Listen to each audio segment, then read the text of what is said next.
Henesis Kapitulo 2. At nayari ang langit at ang lupa, at ang lahat na natatanaw sa mga iyon. At nang ikapitong araw, ay nayari ng Diyos ang kanyang gawang ginawa, at nagpahinga ng ikapitong araw sa madlang gawa niyang ginawa. At binasbasa ng Diyos ang ikapitong araw at kanyang ipinangilin, sapagkat siyang ipinagpahinga ng Diyos sa madlang gawang kanyang nilikha at ginawa. Ito ang pinangyarihan ng langit at ng lupa, nang likhain noong araw, na gawin ng Panginoong Diyos ang lupa't langit. At wala pa sa lupang kahoy sa parang, at wala pang anumang pananim na tumutubo sa parang, sapagkat hindi pa pinauulan na ng Panginoong Diyos ang lupa, at wala pang taong magbukid ng lupa. Ngunit may isang ulap na napaitaas buhat sa lupa, at dinilig ang buong ibabaw ng lupa. At nilalang ng Panginoong Diyos ang tao sa alabok ng lupa, at hiningahan ang kanyang mga butas ng ilong ng hininga ng buhay, at ang tao ay naging kaluluwang buhay. At naglagay ang Panginoong Diyos ng isang halamanan sa Eden, sa dakong silanganan, at inilagay niya roon ang taong kanyang nilalang. At pinatubo ng Panginoong Diyos sa lupa ang lahat na punong kahoy na nakalulugod sa paningin at mabubuting kanin. Gayon din ang punong kahoy ng buhay sa gitna ng halamanan, at ang punong kahoy ng pagkakilala ng mabuti at masama. At may isang ilog na lumabas sa Eden, na dumilig sa halamanan, at mula rooy nabahagi at nag-apat na sanga. Ang pangalan ng una ay Pison, na siyang lumiligid sa buong lupain ng Habila, na dooy may ginto. At ang ginto sa lupang yaoy mabuti. Mayroon din naman doong bedelyo at batong onyx.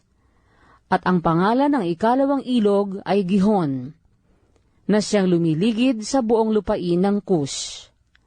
At ang pangalan ng ikatlong ilog ay Hidesel, na siyang umaago sa tapat ng Assyria.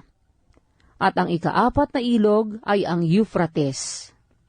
At kinuha ng Panginoong Diyos ang lalaki at inilagay sa halamanan ng Eden upang kanyang alagaan at ingatan. At iniutos ng Panginoong Diyos sa lalaki na sinabi, sa lahat ng punong kahoy sa halamanan ay makakakain ka na may kalayaan. Datapwat sa kahoy ng pagkakilala ng mabuti at masama ay huwag kang kakain, sapagkat sa araw na ikaw ay kumain niyaon, ay walang pagsalang mamamatay ka. At sinabi ng Panginoong Diyos, hindi mabuti na ang lalaki ay mag-isa, siya'y ilalalang ko ng isang katulong niya. At nilalang ng Panginoong Diyos sa lupa ang lahat ng hayop sa parang, at ang lahat ng ibon sa himpapawid, at pinagdadala sa lalaki, upang maalaman kung anong itatawag niya sa mga iyon. At ang bawat itinawag ng lalaki sa bawat kinapal na may buhay, ay yaon ang naging pangalan niyaon. At pinanganlan ng lalaki ang lahat ng mga hayop, at ang mga ibon sa himpapawid, at ang bawat ganid sa parang, datapwat sa lalaki ay walang nasumpungang maging katulong niya. At hinulugan ng Panginoong Diyos ng di kawasang himbing ang lalaki, at siya'y natulog. At kinuha ang isa sa kanyang mga tadyang, at pinapaghilom ang laman sa dakong yaon. At ang tadyang na kinuha ng Panginoong Diyos sa lalaki ay ginawang isang babae, at ito'y dinala niya sa lalaki. At sinabi ng lalaki, ito nga'y buto ng aking mga buto, at laman ng aking laman. Siya'y tatawaging babae, sapagkat sa lalaki siya kinuha. Kaya't iiwan ng lalaki ang kanyang ama at ang kanyang ina, at makikipisan sa kanyang asawa, at sila'y magiging isang laman. At sila'y kapwa hubad, ang lalaki at ang kanyang asawa, at sila'y hindi nagkakahiyaan.